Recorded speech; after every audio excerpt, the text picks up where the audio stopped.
السلام علیکم دوستو، میرا نام ہے اسیب شفقت اور آپ دیکھ رہے ہیں ہنسی ٹی وی۔ سعودی عربیہ کی تاریخ کے اندر پہلی بار سعودی ماڈل کی مس یونیورس جیسے ولگر ایونٹ کے اندر شمولیت کے اعلان کی خبریں ابھی پرانی نہیں ہوئی تھی کہ مدینہ کے اندر مسجد نبوی کے بالکل پاس سے ایک انتہائی افسوسناک ویڈیو سوشل میڈیا پر وائرل ہو رہی ہے، جسے دیکھ کر پہلے تو آپ کو اپنی آنکھوں پر یقین نہیں آئے گا، پر یہ حقیقت ہے، کیونکہ اس ویڈیو میں دیکھا جا سکتا ہے کہ مسجد نبوی کے ایک دروازے کے بالکل سامنے موجود کلوتھنگ شاپ پر ڈسپلے کے اندر ایک منی اسکرٹ ڈریس اور دوسرا ولگر قسم کا نائٹ ڈریس ڈسپلے پر موجود ہے، اور کسی بھی گزرنے والے شخص کو اس پر کوئی اعتراض نہیں۔ استغفر اللہ۔ سعودی اتھارٹیز جس قدر ایکٹیو رہتی ہیں، یہ ممکن ہی نہیں ہے کہ ایسے ولگر قسم کے ڈریس کو اس جگہ پر ڈسپلے کیا جائے، ان کو بیچا جائے اور ان کو خبر تک نہ ہو۔ یہ H&M نام کی سویڈش کلوتھنگ برانڈ ہے جو کہ ویسٹرن ڈریسز کو اس مقدس جگہ پر بیچ رہی ہے، ایسی مقدس جگہ جہاں پر دنیا بھر کے مسلمان مرد و عورت روحانی سکون اور عبادت کے لیے آتے ہیں، وہاں اس طرح کی چیزوں کو کھلے عام ڈسپلے کرنا لبرلزم کو بڑھاوا دینے کے لیے ذہن سازی کرنا نہیں تو اور کیا ہے۔ I'm in Medina and look, there's H&M. You can buy a mini dress and look how close to the mosque. ایسے سانپوں کی نسل جس کی، یہ ایسے سانپوں کی نسل جس کی بڑوں بڑوں کو سمجھ نہ آئے۔ No, I don't like that at all. I should be writing to H&M. محمد بن سلمان سعودی عربیہ کو اور اسلام کو اس ویسٹرن معاشرے کے اندر انتہائی تیزی سے بدل رہا ہے، پر کیا آپ جانتے ہیں کہ وہ ایسا کیسے کر پا رہا ہے؟ حالانکہ اسلام وہ مذہب ہے جس کے اندر خلیفہ وقت یا بادشاہ سے بھی غلط کام یا پھر ایسے کام پر سوال کیا جا سکتا ہے جو کہ اسلامی شریعت کے خلاف ہو۔ آپ سب جانتے ہیں کہ محمد بن سلمان نے کیسے اپنے گھر والوں کو قید کر کے زبردستی حکومت حاصل کی ہے، جو کہ اس کا حق نہیں تھا، پر سب سے اہم سوال یہ ہے کہ یہاں پر موجود عالم دین آخر اس سب پر خاموش کیوں ہیں؟ اس کا جواب ہے کہ سعودی عربیہ کے اندر ایک سلفی موومنٹ شروع کی گئی تھی جو کہ رسول اللہ صلی اللہ علیہ وسلم کے صحابہ کی زندگی اور تعلیمات سے الگ ایک نئی ٹرم ہے۔ اصل سلفی الگ ہیں۔ سعودی سلف موومنٹ کے اندر ایک ٹرم استعمال ہوتی ہے مدخلزم۔ اس کے مطابق سعودی حکومت تمام لوکل مولانا اور عالم دین کو ڈائریکٹ یا پھر انڈائریکٹ فنڈ کرتی ہے، اور بدلے میں یہ لوگ ان تمام سعودی بدلاؤ اور محمد بن سلمان کی پالیسیوں کو عوام کے سامنے ڈیفینڈ کرتے ہیں اپنے فتوے دے کر۔ اب ظاہر ہے کہ جس سے آپ لے کر کھا رہے ہوں اس کے خلاف تو نہیں بول سکتے، اور سب سے بڑھ کر یہودی خفیہ ایجنسی موساد اور امریکن CIA بھی ان مولاناز کو فنڈ کرتی ہے، اور کیوں کرتی ہے یہ آپ خود سمجھدار ہیں۔ اسی لیے آپ دیکھ رہے ہیں کہ یہاں پر میوزیکل کنسرٹ، ڈانس کلب اور وہ سب کچھ ہو رہا ہے جس کی اسلام کے اندر اجازت نہیں، جبکہ دوسری طرف اسلامک آئیڈیالوجی کو اسکول کے سلیبس کے اندر سے کم کروا دیا گیا ہے۔ محمد بن سلمان یہ جانتا ہے کہ مسلمان اسے فالو نہیں کریں گے بلکہ ان عالم دین کو ضرور فالو کریں گے، لہٰذا انہی کو کنٹرول کیا جائے۔ اسی لیے آج یہ عالم دین مسلمانوں کو یہ بتاتے ہیں کہ فلسطین کے مسلمانوں کے ساتھ جو کچھ بھی ہو رہا ہے وہ دراصل اللہ کی مرضی ہے، ہمیں ان کے لیے دعا کے علاوہ کچھ نہیں کرنا چاہیے۔ ان ظالموں نے اپنے فائدے کی خاطر مظلوم فلسطینیوں کا سودا کر لیا اور ان کو بے یار و مددگار چھوڑ کر اسرائیل کے ساتھ ڈیلز اور ٹریڈ شروع کر رہے ہیں، عنقریب اسرائیل کو قبول بھی کرنے والے ہیں۔ دبئی کے بعد مجھے لگتا ہے کہ بہت جلد سعودی عربیہ کے اندر بھی ایک مندر اور چرچ بننے کا اعلان ہوگا، کیونکہ یہ مجرمانہ خاموشی اور گمراہی نے مسلمانوں کو آج اس مقام پر لا کر کھڑا کر دیا ہے کہ وہ علماء سو کے آگے بے بس ہیں۔ بعض اوقات حد سے زیادہ محبت اور عقیدت کے اندر انسان اپنی جہالت کی وجہ سے وہ کچھ کر بیٹھتا ہے کہ اس کا خود بھی اس کو اندازہ نہیں ہوتا۔ یہی کچھ دیکھا گیا مسجد نبوی کی اس حالیہ ویڈیو کے اندر، جہاں پر دو حبشی لوگوں نے ایسا لباس پہنا تھا جس پر خانہ کعبہ کی تصویر بنی تھی، اور یہ تصویر ان کے پاؤں کے پاس اور کمر کے اوپر موجود تھی، جو کہ سراسر کعبہ کی توہین ہے۔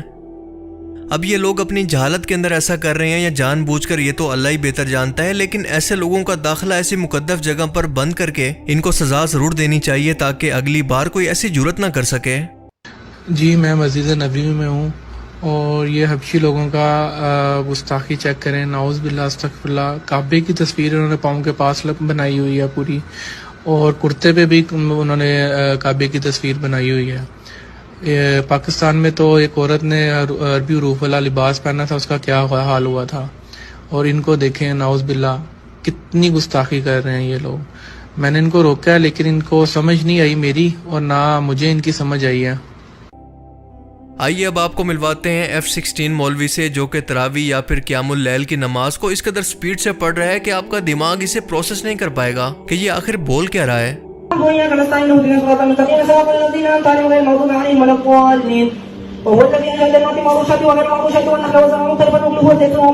کیا یہ حرکت اس قرآن اور اللہ کے حکم کی گستاخی نہیں ہے؟ کیونکہ وہ سورہ مزمل کے اندر واضح طور پر یہ فرماتا ہے کہ قرآن کو اچھی طرح سے ٹھہر ٹھہر کر پڑھا کرو۔ اس طرح کی نماز کے اندر انسان کا بھلا کیا دل لگتا ہوگا، بلکہ وہ تو اسے صرف ایک مشقت سمجھے گا۔ اس طرح کی عبادت سے کیا کسی شخص کا عبادت کے اندر دل لگ سکتا ہے، خاص طور پر جب اسے پتہ ہی نہ ہو کہ سامنے والا شخص آخر بول کیا رہا ہے۔ اس طرح سے نماز سے جان چھڑوانے کا یہ ٹرینڈ انڈیا، پاکستان، بنگلہ دیش کے اندر نہیں بلکہ پوری مسلم دنیا کے اندر آج ایک جیسا ہے۔ دیکھیں، قیام اللیل کی نماز نفل نماز ہے، کوئی فرض یا واجب نہیں ہے، اس لیے جتنی حیثیت اور طاقت ہو اتنا ہی پڑھیں، ورنہ قیامت کے دن ایسی نمازیں آپ کے کوئی کام نہیں آئیں گی جو کہ تراویح کو فراری کی سپیڈ سے پڑھی گئی ہوں۔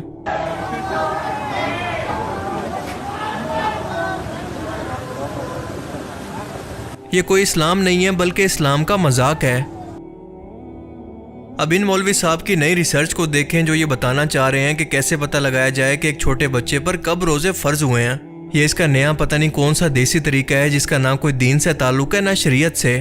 سیدھی سی بات ہے کہ حدیث مبارکہ کے اندر لکھا ہے کہ جوان لڑکے اور لڑکی پر روزہ فرض ہے، یعنی جب وہ بالغ ہو جائیں۔ لیکن اس طرح کے ذہنی بیمار لوگ اپنی ہی دنیا کے اندر رہتے ہیں، نئی نئی بدعات کو دین کے اندر شامل کرتے رہتے ہیں۔ ان کی وجہ سے دین کا تماشا بنتا ہے، غیر مسلم اسلام کا مذاق اڑاتے ہیں۔ امیجن کریں کہ یہ ویڈیو کوئی غیر مسلم دیکھ رہا ہو جو کہ اسلام کے بارے میں سٹڈی کرنا چاہتا ہو۔ بسم اللہ الرحمن الرحیم۔ دیسی طریقے سے یہ بتاتے ہیں کہ روزہ بچے پہ فرض کیسے ہوتا ہے۔